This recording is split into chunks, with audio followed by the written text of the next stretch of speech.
I process sound, my thoughts, my feelings visually, and I should allow myself to speak in a native language, really. So learning that kind of gave me the personal mental freedom I needed to kind of just step more into being an artist.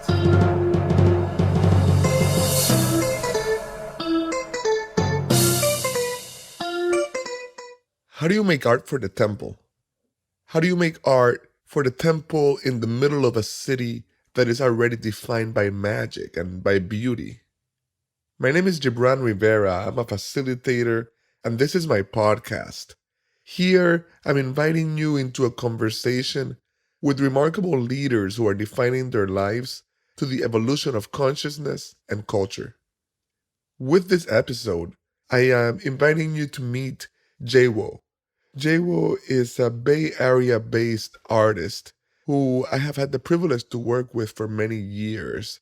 But last year, I got to see Jawo at Burning Man, and I got to see her art as the centerpiece of this incredible temple that is the last thing to burn at the end of this epic ritual. Jawo, it's awesome to have you on the podcast. Thank you for saying yes. Yeah, thank you. My pleasure. I'm really excited to talk with you. I've been really looking forward to this. And I will definitely make space for our listeners to hear more about you. But lately, I've been starting these conversations right away asking people about a belief that they have once held that has shaped them. A belief that they have held to be true that no longer holds. And I can think of so many for myself in my own life. Um, I have been very Catholic, for example, where I have been a Puerto Rican nationalist. I have held on to left ideology with a lot of rigidity. I have heard.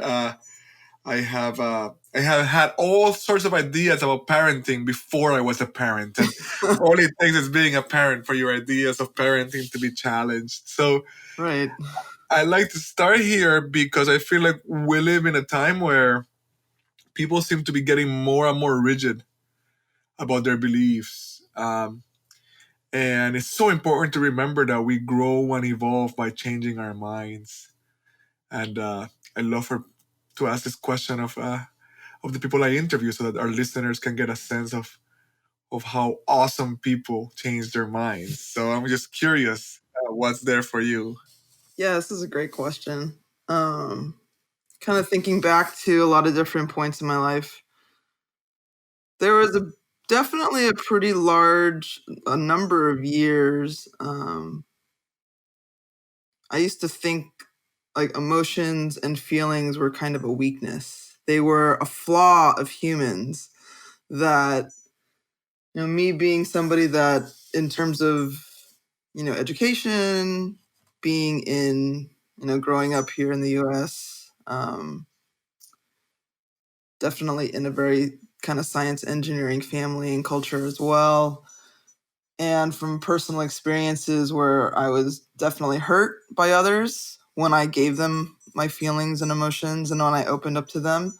Um, I used to think that's the weakness. That's where your feelings and emotions, they're irrational. They don't make sense. They can impede, this idea of success. I'd say that was a good chunk of my 20s, actually, early mid 20s. And that's a pretty different view than what I have now. I sort of can recognize that might have been a little bit of a defense mechanism. And it allowed me to kind of get over maybe some kind of personal emotional trauma by closing those parts of me off. But I'm happy now that I've kind of been able to reflect and change from that. And I can see that, logic and science and those things are very beneficial and useful, but then applying them through, our human emotions and feeling and empathy with each other, like that's where, they can really kind of flourish and Mm. shine. And how did you come to this realization, Jabo? That's been a pretty long process, I guess. There was definitely kind of getting through, a number of periods where I might have self-destructive behavior. I might have been, in relationships that didn't work out. So I had multiple times been reinforced that, these feelings and emotions were negative. But then as I got older, those feelings, it's not like they weren't there. They were just basically coming out as anger when they would eventually come out, because it's not like I'm not feeling them. I'm just kind of suppressing them and stuffing them down inside. And then, probably towards, I'd say, my late 20s and early 30s, it really just started manifesting more as anger. There was then also a good period of time where I would kind of joke, but it wasn't really a joke, that I would operate from this place of anger, and it was useful because it got me passionate and moving and doing work. But that ended up turning me into a person that I didn't actually like. Mhm. That I could see these feelings and emotions, when they went unprocessed, they were coming out kind of perverted as this anger that would then change my behavior into exactly what I didn't like in the first place. Right. Somebody that would be disrespectful and harmful and rude to others. And then I was just, perpetuating these negative, harmful energies. Wow. And so that's been a process. I mean, I'm not going to say that I'm all good now, but it's been a learning process that I've been going through, for sure. That really resonates with me, Jabo. And I want to tell you, I feel like one of the biggest transformations in my life was very similar. I was an activist, an organizer. And, I referred to earlier to this period of like kind of ideological rigidity. And all of my stance towards justice was really, really oppositional, right? Mhm. And so you start to live in a space where like anger is being used as the fuel, and you justify it because there's injustice, but you don't understand how much it's limiting you, right? It's like how it's like you're taking that poison. Mm-hmm. And I remember like, set of events that where my life pretty much came tumbling down because this anger manifested in such ugly ways, and I understood at that point that it had everything to do not just with my personality, not just with my background, but with how I was choosing to live, how I was choosing to orient my perspective towards justice and to a better world. So um, I just really relate to the reflection that you've just shared. Um, and I like to start this podcast with the question of belief, but I think it'll be helpful if people have an idea about you and who you are and what you do. Um, when I think of you principally as an artist and as a person that is really concerned with how we structure our economy and our society and our culture, really interested in doing this differently. Those are some of the ways in which I know you, and I'm just wondering how you're speaking about yourself and about what you're doing these days.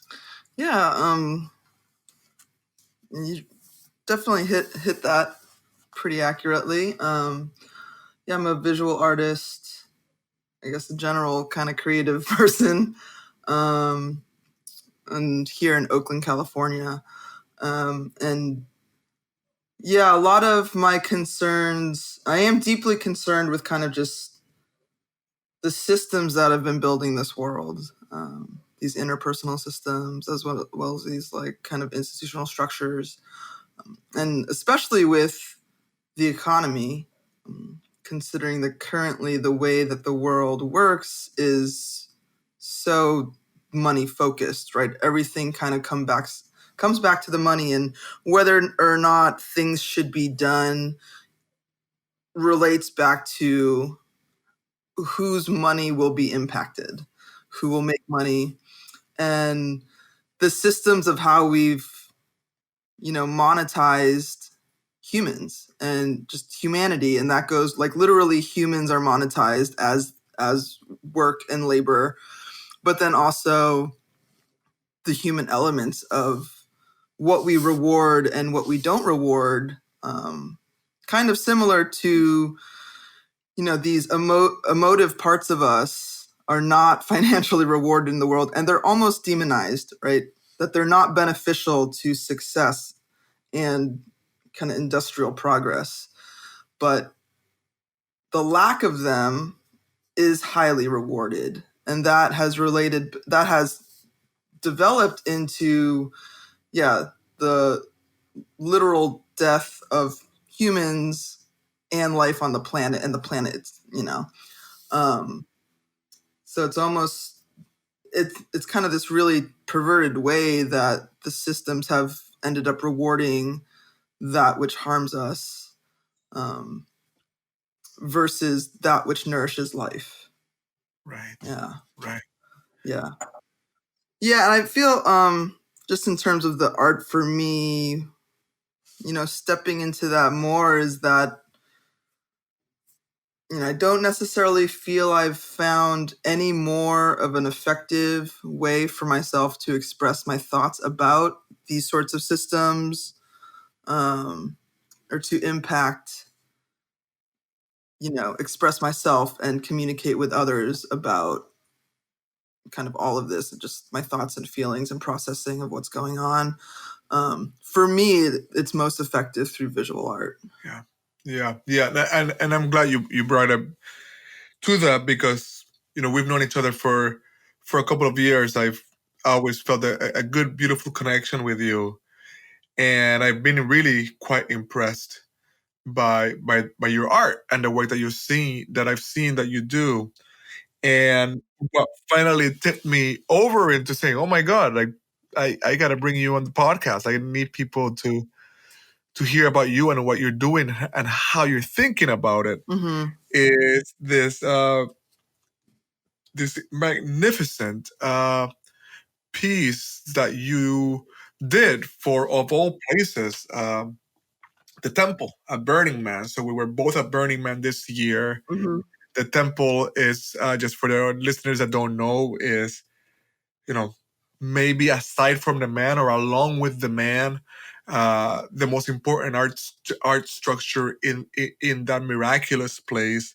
It's certainly the heart of the city, the heart of this gorgeous, and almost impossible ritual, and to have your art, to actually know, to personally know and be friends with the artist that had this piece up there. Just it was such an honor, and and it added so much to my experience. I would go into the temple and hold that awareness and hold the spiritual energy of that experience in relationship to you and what you were capturing there. I just really wanted my listeners to know about it, and I wanted to hear you talk about it, and I'm hoping you can tell me all sorts of things. Maybe a first couple of words about what the piece is, and then we can talk about how you ended up getting it up there.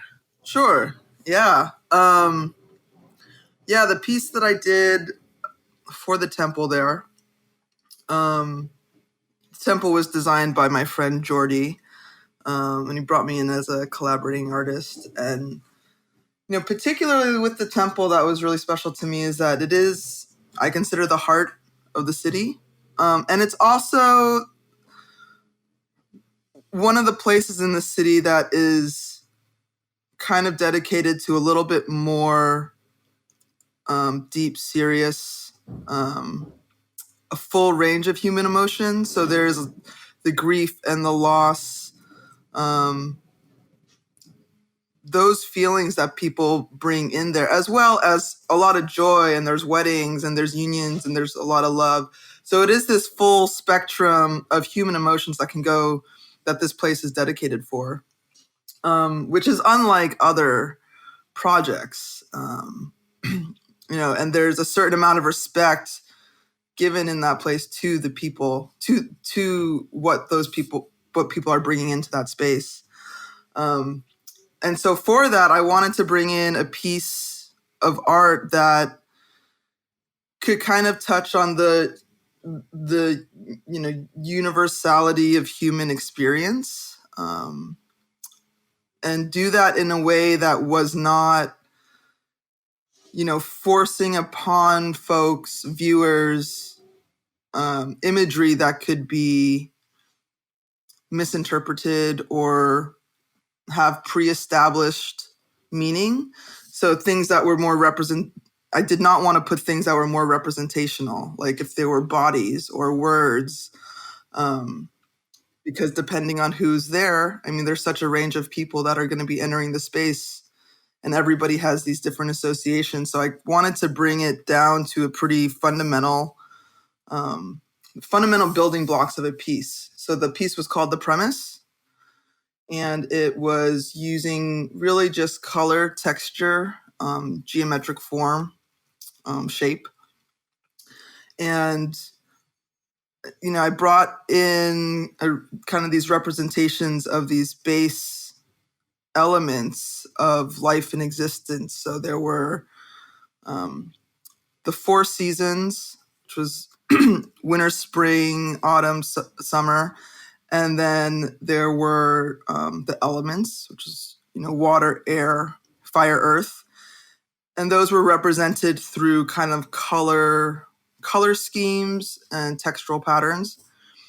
And then the 24 human chromosomes that exist kind of in the... That is wild. Yeah. That is amazing. Yeah. So those three different kind of elements that would bring in what material existence, biological existence, and the passage of time and season. Those were represented in kind of four different panels that interlocked with each other, kind of through this abstracted sort of heart entity, bringing together these different aspects of existence, but unifying them through, a representation of kind of love and union, where the difference is necessary and it creates the beauty that we have. But the difference isn't something that needs to really separate us, that we could all still, all the range of experience and beings can still come together, because we are, as I see it, we are all attached, connected. Yes. And it is through these unions that we come together.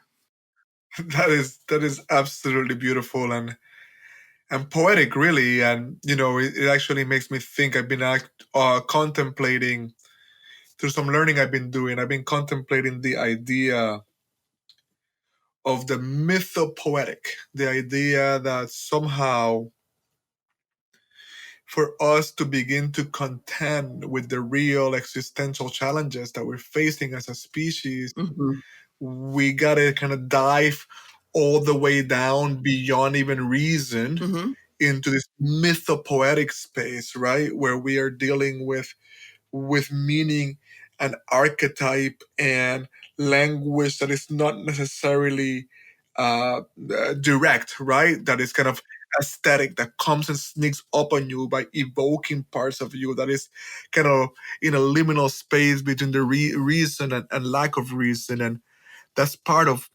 what you're evoking in me as you describe this. And so then it makes me really curious, like for an artist of this caliber to be working at this scale, right? It's the equivalent of like making the Holy of Holies in a cathedral. It's a big deal here, and I want to kind of really communicate that to our listeners. So I'm just really curious as to how does that come? How does the creative vision even come to you? Do you get the commission, and then suddenly this is downloaded? Like how How do you even come up with this? What are you attuning to? Yeah. Well, the process, it took kind of a full 9 months from when I was first, contacted about it was at the end of December 18. So it went up the end of August. So it really was 9 months. So I consider it's probably the, closest thing I'll have to having a baby. And it was definitely the largest thing I've ever done to date. It was, I mean, I won't lie, I was totally scared out of my mind. There's a lot of pressure. But I think definitely thinking about how different people the space is going to be used. I wanted something that could be, applicable and received by everyone. I didn't want to like pick out, this would be for this viewer or someone going here with a certain type of emotion or purpose. Like I wanted it to be something that could be applicable for all range of experience and beings that entered the space. And so that was bringing it back to just these fundamental elements of life and existence. And it definitely started, I knew I wanted to do something with the earth elements, and also with the seasons actually came a little bit later. But I wanted a connection between kind of the physical elements. I knew I wanted to bring in biology, human DNA, genetic sequences, some sort of representation of like what is the same between all of us, between all life on the planet. Even people that are not there, that won't see it, we still share all of these fundamental things. And touching on that, sort of letting those, like, how would I represent them in ways that wouldn't be, pre-associated, something that could be abstract. And, also just even in the form of it, I took the temple itself. Fortunately, Jordy was able to give me kind of a blueprint drawing of the temple at the very beginning. So the pieces themselves were in the same shape as the overhead view of the temple. So then it could be really something that could get, absorbed into the space as well. So there would be kind of this, match is a pretty basic word, but yeah, it would fit the space properly. And then just kind of bringing in the color, textural form, which is something that I kind of already do in my work. A lot of my work is super colorful and pretty abstract and very textural and somewhat three-dimensional. So those were already elements that I work with that I'm super familiar with. So what was I going to represent with those same elements that I use already? And it was really just distilling, what features did I want, which were the seasons and the elements and our chromosomes and kind of this unification heart. That is amazing. I'm curious. I remember talking to you along the way, right? And you were talking about having a vision for it and how that vision, by having to be in collaboration with architects, right? Mhm. With people building, engineers, Mhm. or people building this impermanent structure, how it had to change. And I was struck, and I knew I wanted to ask you about this when you said it. How you said my vision had to change, Mhm. and it became better. Yeah. And I'm just curious as to like what that collaborative process is like, because people sometimes think of art or many forms of art as such a personal expression, Right. and this is obviously more than that. Yeah. This was definitely, the largest thing to scale, but then also it was the first project really where I had to do it in collaboration with others. And kind of the whole, the most of the 9 months, there was a general idea of where the placement would be. Um, and we, on site, we got the whole piece up where the placement would be. But then there was, the architect, and there was also another artist that did the lanterns, Matt Elson. And we had never talked before being on site together. Wow. He didn't really have an understanding of what I was doing. There was a little miscommunication there. But then ultimately, when he saw my pieces up, we ended up talking, and we spent kind of a night and actually the next morning discussing it. And what was really great about it was that he was super respectful and totally collaborative with me, but he explained him and some of the builders as well, some of the build crew, and kind of explaining these lines of flow and the lines of sight for the space and different points where people would enter the space, different perspectives people would see. And they were folks that had experience working in such a large space, in such a a similar type of project, where you're looking at kind of this space in a much more holistic manner. And those were things that just I never had to think about before, because I've never really done work like this. I mean, most of the work I do is a lot smaller. It can fit on the wall in your house, or in an office or in a lobby or something like that. So in creating the pieces, my experience was limited, and I did not think about the way people walked through a space, or different lines of sight from inside or outside the temple, things like that. And in talking to them, I totally understood exactly, because it was a total education for me. I mean, this was like, talk about on the job training. I mean, this was something that I could not be lucky enough to get in another situation. Right. So in working with them, and it was about another entire day to figure out a plan. And then the crew was awesome in helping move the pieces, and that was kind of an adventure in itself. You're moving these 19, 20-foot large paintings at each end of the temple. Definitely like a very primo only at Burning Man moment. But yeah, once they were moved, it was so much better. And it was also safer, just considering there's these 300-pound wooden objects overhead.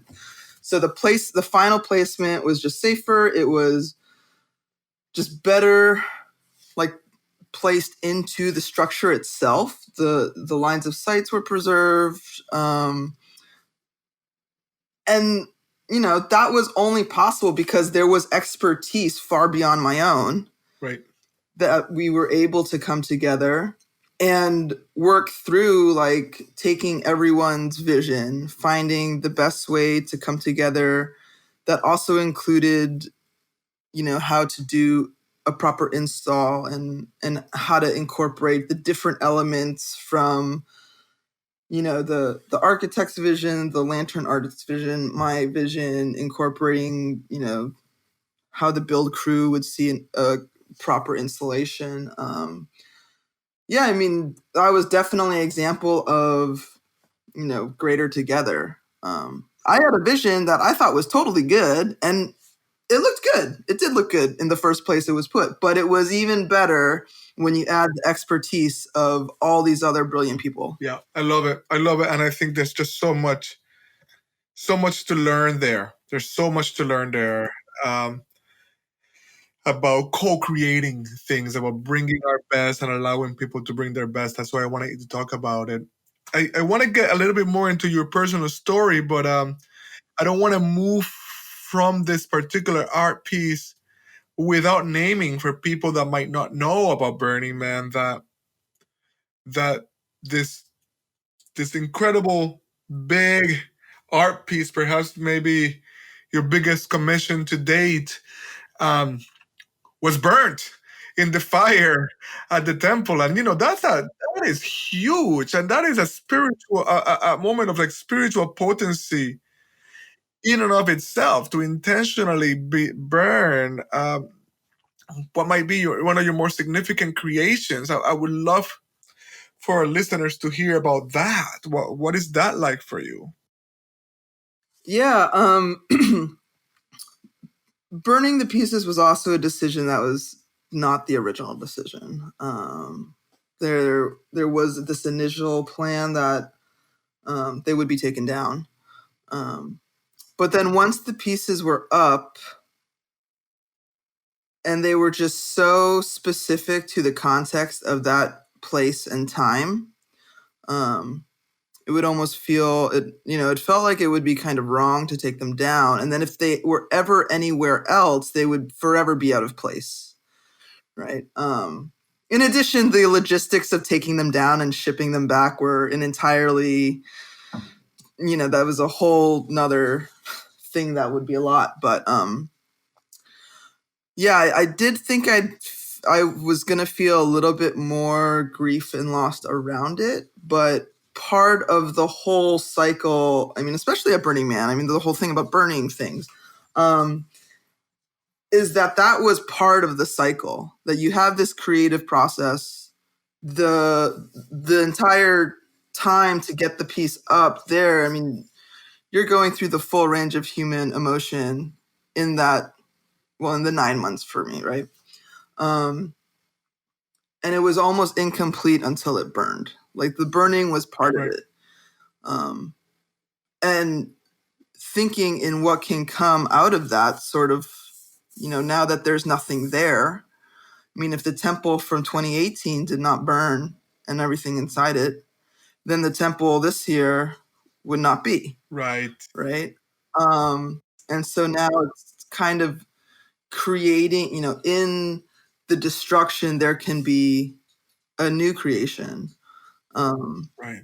But yeah, the feeling of like once I saw the pieces up and it was so specific in context to there, it felt like it would be wrong if it were to be put anywhere else. Like the process would be incomplete because the process, the burning of it was part of the process. Yeah, that's I find that even more amazing that you had a plan and you had the option of salvaging them, but that in context you came to this understanding. I am really moved by that, and I just think it's a very, very powerful stance to take when we're committed to transformation like we are. Mm-hmm. I want to ask a little bit more about you, and I have some questions based on things I already know about you, but I do feel compelled to name for our listeners that, to give credit where credit is due in terms of Burning Man. I'm part of a camp, Kaviva camp, that staged an action on the playa Burning Man this year because, there's like one of the principles is radical inclusion, and there's like no people of color there, very little, and that's still true, and I think we're right to keep pushing, but also to give credit to whatever form allows a young woman of color like you, young queer woman of color, to have this offering, to make this offering from your embodied experience. So I just wanted to pause and credit. Sometimes we just focus on what's not working, right? And I think it's very beautiful that happened, and I just wanted to name it. Yeah, no, I in talking to Jordy when he first approached me about this, Jordy the architect, like that wasn't glossed over. That was acknowledged for sure, for which I'm very grateful. Right, this is an opportunity, kind of a very unique privilege that I've had.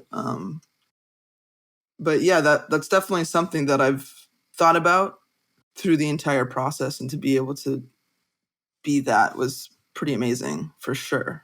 Definitely. Yeah, thank you for holding it. One of the things that I'm curious about is this synesthesia that is a part of your consciousness. It's a part of how you experience the world, and I've been knowing about synesthesia for a long time, and I've experienced some version of it when working with some sacred Mhm. medicines, but for it to be an attribute of your perspective, it's so absolutely fascinating. So if you could take a moment to, because I'm sure it influences your Uh-huh. art and your Yeah. perspective, right? And so love to have our listeners kind of hear from you what that is and how you experience it.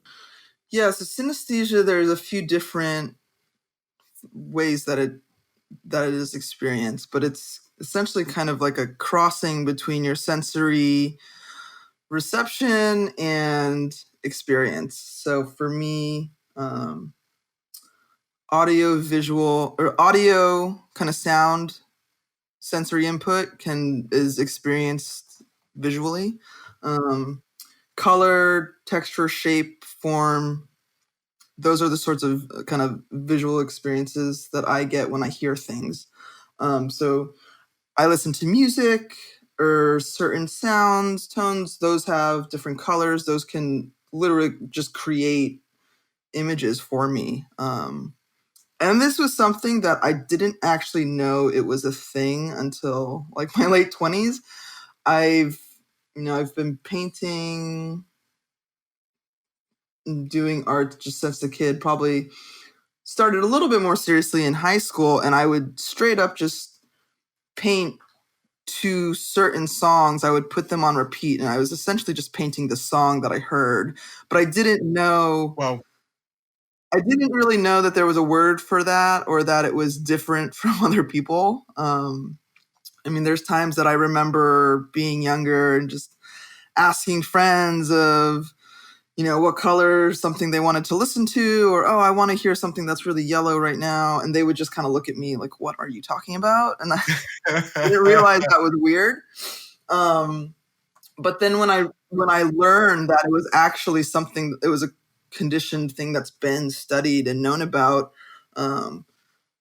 it was almost like knowing that gave me the permission to prioritize my art.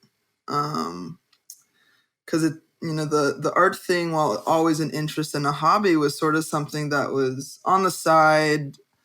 That's a good hobby to have, but you should, I don't know, focus on more different things or something like that. But in a way, it really allowed me to kind of recognize, like, wait a minute, this is kind of literally a language that I process information in. Like, I process sound, my thoughts, my feelings visually. And I should allow myself to kind of like speak in a native language, really. So learning that kind of gave me the personal mental freedom I needed, and to kind of just step more into being an artist. Yeah. But I've heard of other crosses that sound interesting. Like, I really wonder people that have crosses with their taste buds. That is awesome. I had a friend who actually died tragically.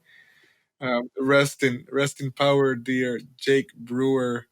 But he said that numbers had a location in space. Hmm, So he had a spatial perception of numbers, which was wild.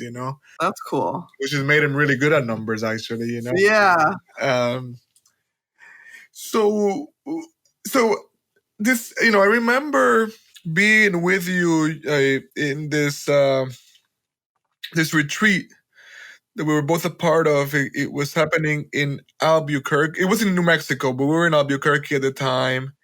And I saw you having a book. I'm pretty sure it was Michael Pollan's book, Yeah. How to Change Your Mind. And we made eye contact, and you're like, "Hey, I think we know each other." And you were like, "Yeah, psychonaut," Yeah. and it was an immediate connection for us. And I want to ask you about that part of your life. But the first question I want to ask is, so for me, that kind of medicine work is a way in which I experience some form of synesthesia, right? And which kind of, Mhm. because music can pick up a color, or just your senses become heightened, and it gives you kind of a deep connection to yourself and to truth. And I'm wondering, um, what is that like for you already having synesthesia? You know what I mean? And when you work with these sacred medicines, what can you tell me about your experience and why they're important for you? Yeah. I mean, I actually think that we all have the capacity for synesthesia, like regularly. I think kind of society just really stamps it out of us pretty immediately. I mean, well, you have a young kid, but if you're around some kids sometimes, they're just like, oh, this kid has a cupcake. This cupcake tastes purple. And Right. like, no, that's nonsense. Or, oh, this flower smells like a square. And, maybe actually this kid is just saying exactly what they're experiencing, but to adults that have been conditioned, it's, no, that cupcake's not a shape, and that the flower, there's these correct associations we can make, Right. and we learn this pretty young. So I think under certain experiences in different sorts of medicines and such, I mean, along with your ego, but those sorts of restrictions are removed or lessened, in which case you could tap in a little bit more to what would you really feel associating these things, where there's not like this social construct that there's these words that apply to foods, and there's these words that apply to sound, and these words that apply to color. Instead, it's sort of more of this like full integration of senses and experience. And sometimes there are no words for it. Like a lot of times when if I hear something, it's not like I'm just totally hallucinating colors. Sometimes it's more just the feeling of the color. Like, if that makes sense. Like I hear something and I'm feeling what the color of the sound is. That's beautiful. And I mean, sometimes, yes, I do just see like different shapes and patterns and forms, but it can be a lot more subtle than that too. Right. And yeah, under certain experiences, it can be overwhelming too, where then you just want silence and darkness as well. Yeah. Have you ever been in a sensory deprivation tank? Oh yeah. I've been doing that for a while, and I'm doing it a little bit more regularly now, which is really nice. And yeah, for me, I feel sometimes my brain is maybe overactive, so that is definitely something I like a lot. I think you do that regularly too. Yeah, I gotta clean up the one I have in the basement. It's been a while, so that's a big next step for me.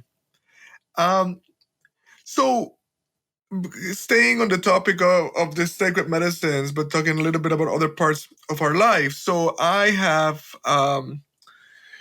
struggled with addiction in my life, and it's been kind of, it's like the curse that became a blessing, right? Because paying attention to it becomes such an important part of staying on the path. It's a beautiful, humbling for me. The way I've moved into it is by participating in a 12-step program. It's been really life-changing.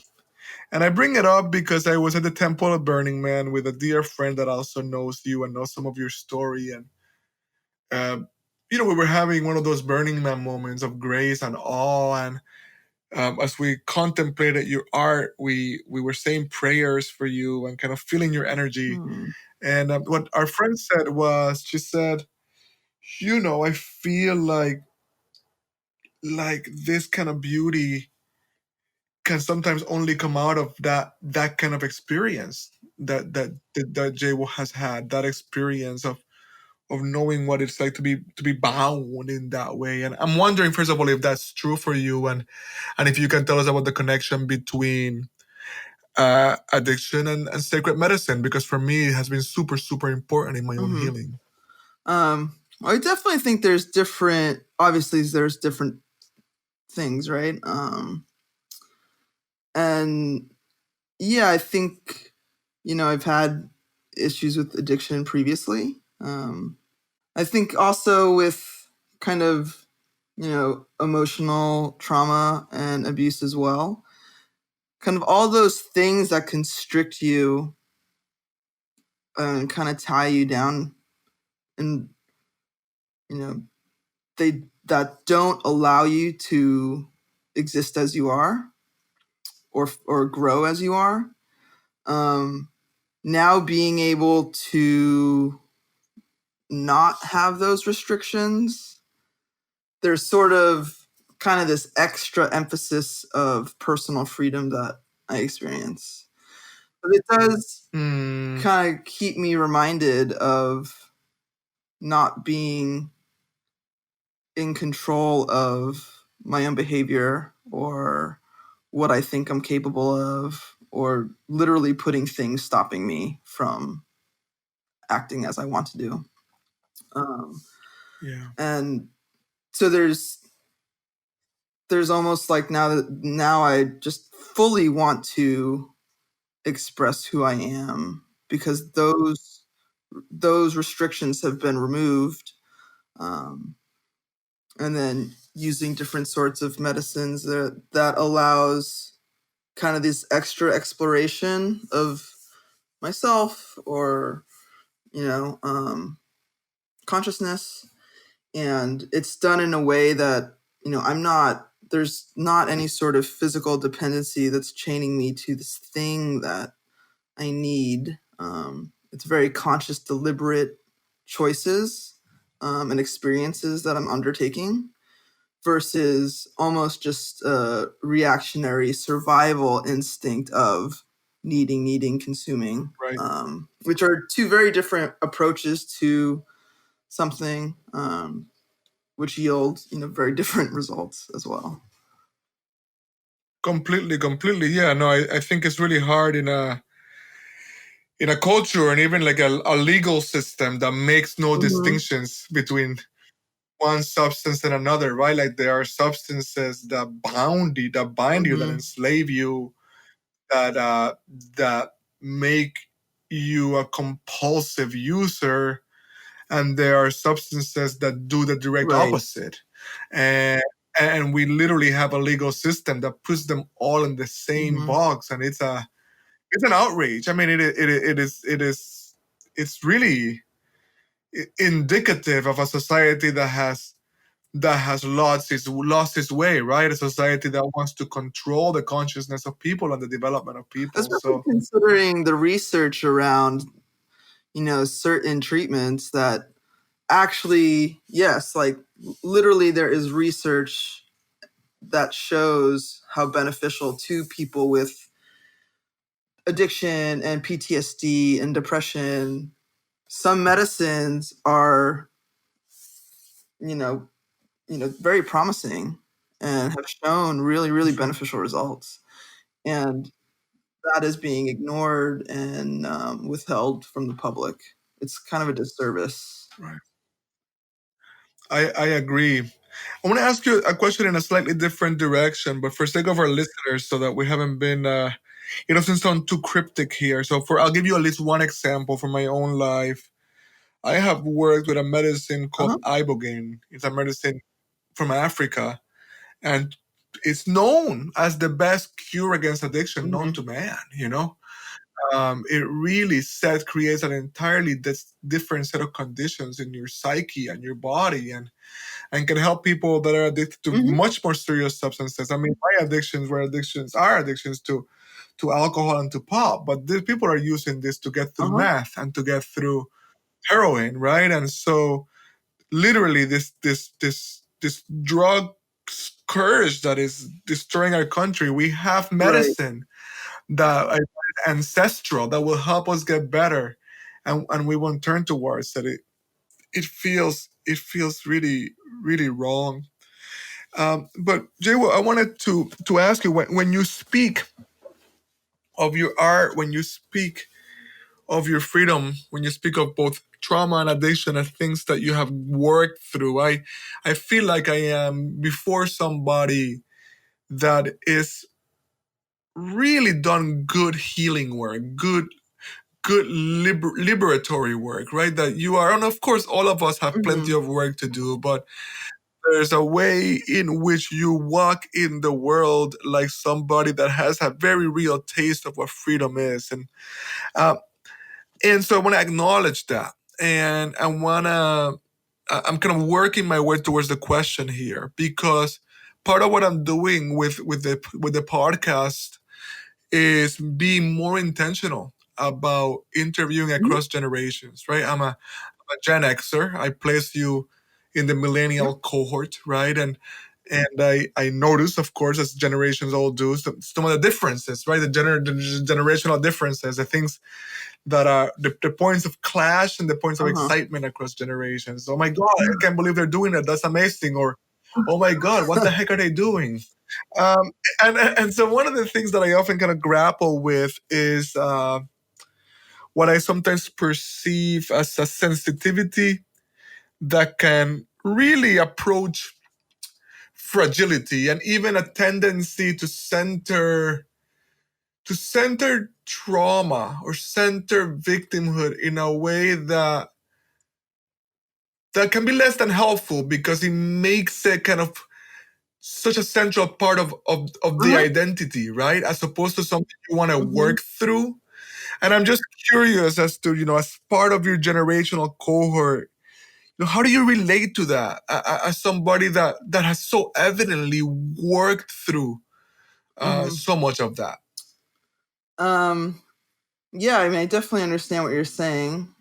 There's definitely a conversation now too that, like, where is this kind of sensible line? Like, I can see wrong in a lot of things, um, but then it's sort of kind of back to what I was saying in terms of the anger. Was when I was just operating from this place of anger, all of my emotions of being hurt or ignored or minimized, all of that was just turning into anger. And then ultimately that just made me the exact problem that I saw in the world. And when I was Right. angry, I was focusing on things that would make me angry, which would make me more angry.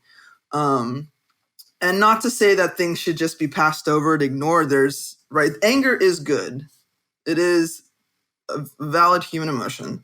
But if that is kind of the lead, sort of like if, there's certain traumas that I've experienced, certain challenges I've experienced, and some people that is their identity. They associate with that. Or they need the trauma in their life because, unfortunately that's what they're comfortable with. And I mean, there's a lot of factors here, right? There's people that aren't getting the treatment to process and heal from their trauma, so that's all that they might be able to sit with and function with. You know, our mental health care system is pretty atrocious, so there's that as well. But yeah, I Right. mean, I can recognize that certain things of my life have not been challenging. I mean, I've had a relatively supportive family that definitely, they've provided for me. I've grown up really in a middle class, moving upward um, family. Like, my family is very supportive of me financially. I didn't have to amass a lot of student debt or anything like that. Um, and I'm also, Chinese. There's a bit of a racial privilege there as well. So there's certain things that I I don't fully understand that other people have to go through.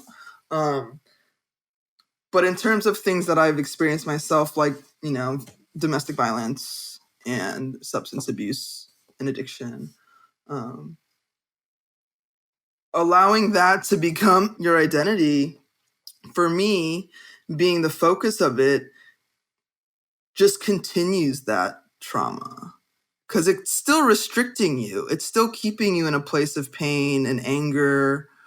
Um, it's still chaining you to something. You might not be, doing the substances. You might not be in that same relationship, but the processing to get out of that is what's going to set you free from the mental constraints of that experience. And that I mean, that's taken a long time for me. It's definitely not easy, and it's taken various forms of self-destructive behavior and healing behavior. So it's been kind of a little, it's been a ride. I mean, I can say a lot of that now is almost 10 years past. So it's been about a 10-year journey to get to a place where now I feel like I can actually take lessons from those experiences and apply them now. I'm no longer just trying to not be hurt by those experiences anymore. I'm no longer just trying to not be restrained by those experiences more. Now I've definitely learned some very hard lessons. I've become more self-aware in some ways. And now I can actually take those, good things that have ultimately resulted and apply those moving forward. What a great way to articulate it. I am no longer trying not to be hurt. That just sounds really appropriate, and I'm appreciating that a lot. It's really resonant. One of the ways we talk about it is whatever the experience was, it had you, right? Now you Right. have it, right? And that completely changes the relationship to it. I wanted to ask you one more kind of smaller question, and then a couple of questions that I ask every guest. One of the coolest, there's so many kind of cool things I wish our listeners could see you. You kind of have this cool swag, right? I appreciate that about you. And I really like the body art. I really like, especially these two tattoos that you have. I think one is in your arm, one is on your leg. And they're sound waves, and maybe we can even include them in the show notes so people can see them along with some of your art. And one of them is like what your mother says to you, the sound waves of what your mother says to you. The other one of what your dad says to you. Can you tell us what those are? And just for our listeners' sake, and how you came up. My left forearm has the sound wave of my mother saying "I love you," and then my right calf has the sound wave of my father saying "Be careful," which is ultimately my dad's way of saying "I love you." And yeah, it's kind of like, I have this conversation with my parents with me all the time. I mean, the kind of ironic thing is that my parents absolutely do not like tattoos. But in me being the youngest child and kind of a little punk sometimes, I had to just kind of stick one thing there where, well, you can't really not like these tattoos too much, because it's you too. But yeah, the look on their faces when I told them what they mean, it was kind of just this, you little, yeah. Oh, great. That's something I regret we didn't get into, though. I'm really happy with how we had the conversation. As you know, my son is half Chinese. His mother's Chinese, and so I imagine just like your creative life force, the way you express, right? Even imagine being a queer woman. I imagine none of those things probably came easy into a traditional Chinese immigrant family. And I'm, I wonder if you could say a word or two about that, about coming from, how have you been welcomed in your household with all these forms of self-expression? It's definitely been a roller coaster. I'll say that for sure, especially considering some of the, destructive behaviors I had, especially when I was younger. I will say that I'm the youngest of three, and, my two older sisters are maybe a little bit more what my traditional Chinese parents would imagine their kids to be. But it's been kind of a roller coaster in a way that there were things that my parents dealt with that they never even considered having to deal with. Things like addiction or things like that. Kind of my sort of rejection of this capitalistic framework of the world too. It's definitely gotten better as I've gotten older, though, and they can understand, definitely I've had conversations with my mother as an adult about growing up queer in a small town in New England, which was not positive for me. And, I think that helped her understand a little bit about me as well. And I can understand, and I've learned a little bit more, about their perspective and what they've had to go through coming here from China, facing things decades ago that, while there's still a lot of issues in society, it's definitely a lot better now than it was when they first arrived here.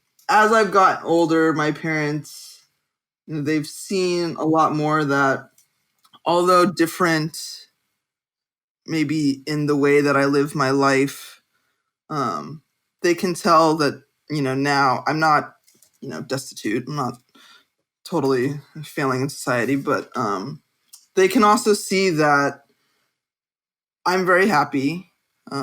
My self-expression and my lifestyle, I live a pretty fulfilling, happy life.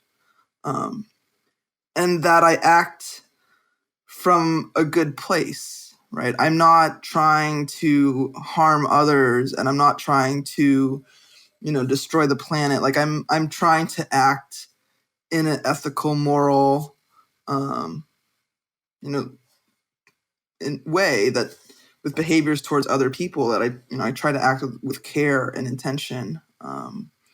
So while, I might not have, success and prestige in more traditional ways, I think they can definitely see that, I'd like to think that they see that I am a good person trying to be the best human I can be. And there's certain gifts, that I have,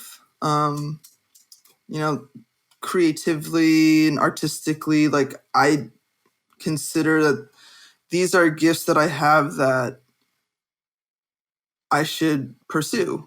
Beautiful, beautiful. No, it's I think these are parts of the immigrant story that people looking from the outside can often miss. So thank you for sharing.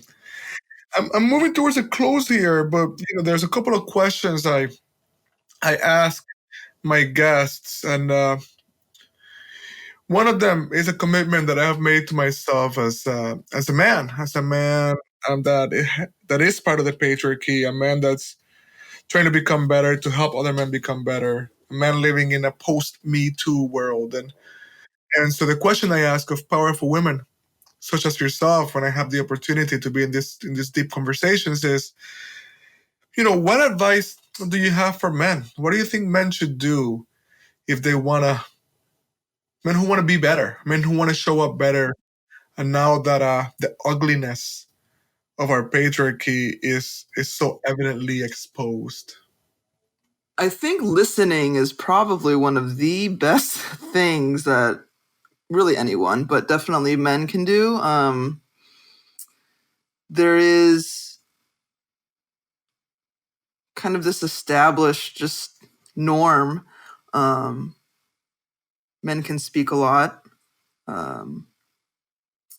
speak over women.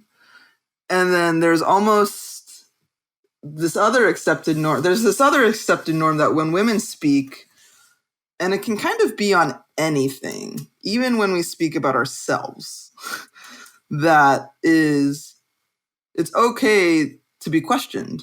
And not to say that men shouldn't speak at all and that, don't question anything, but there's a way that it's like, women can speak on things that only women know about. And yet still the leading expert's a man, the medical expert is a man, politicians that can question these things are men. And then even just, in conversations, I mean, I've seen conversations and been in conversations with definitely, men that I would say they try to be conscious and they are well-meaning, but there's still like a doubt about what we're saying, about what some woman's saying. Did she really experience that?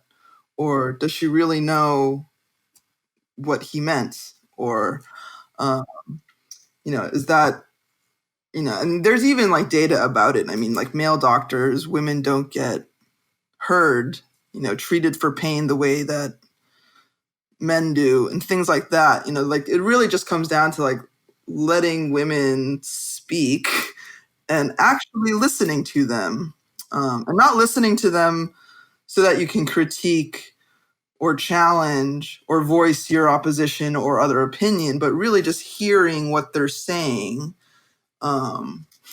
Sadly, it's like listen to a woman like you listen to another man is really, unfortunately, kind of sometimes all we need. But we need a lot more than that. Okay, all we need is. Yeah. No, but it's really no. I asked. It's very, very poignant and powerful. It's landing for me as deeply, deeply true.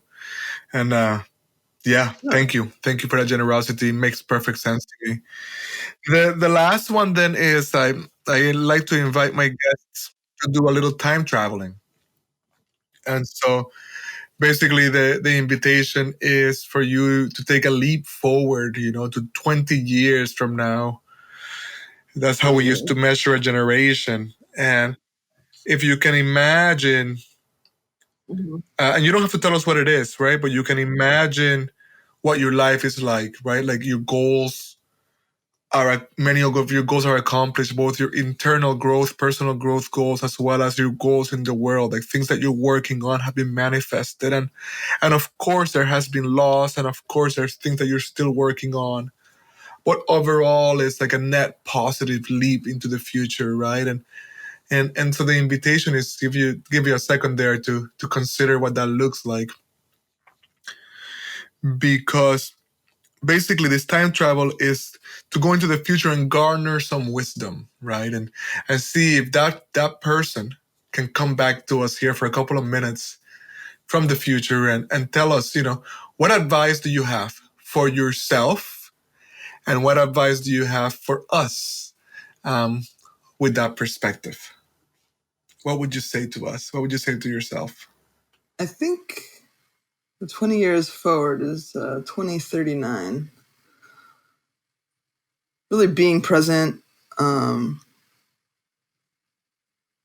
acting true and for the present. Mm-hmm. True to yourself. Yes. Ultimately, I think you're really only answerable to yourself. That's right.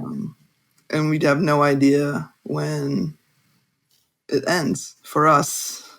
Right.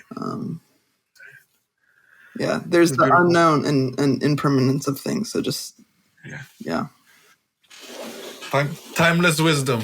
Timeless wisdom. I appreciate it. Thank you, Jay. It's been a real joy to connect with you. Yeah, definitely. Enjoyed this a lot. Thank you for taking the time. Yeah, and for making your art and for following your calling with so much courage and beauty and boldness and enthusiasm. Keep sharing what you're here to bring, because it makes the world better, and it makes the life of those around you better. I really experience it as such. Thank you so much. Thank you so much, Gibrán. Yeah, I really appreciate it.